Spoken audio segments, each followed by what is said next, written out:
অনেকদিন আগের কথা, এক বর্ষায় একটি গ্রামের একটি শিশু ভেসে যাচ্ছিল। তা দেখে একটি বিড়াল খুব হতভম্ব হয়ে গেল।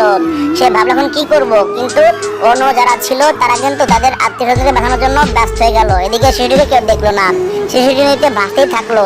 অন্যদিকে বিড়ালটি শিশুর এই বাসা দেখে সে আর থাকতে পারলো না।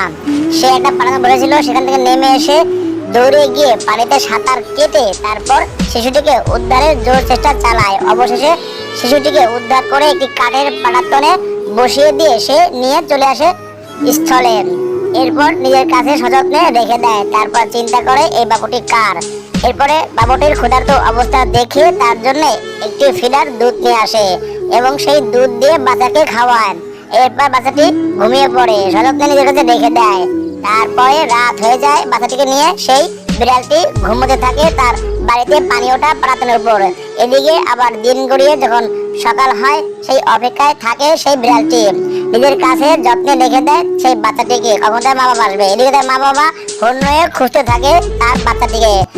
এদিকে বিড়ালটি তার মা বাবার কাছে বাচ্চাটিকে ফিরে দেয়। ভালো লাগলে লাইক দেবেন, পাশে থাকবেন, সঙ্গে থাকবেন, সাপোর্ট দেবেন, লাইক দিবেন।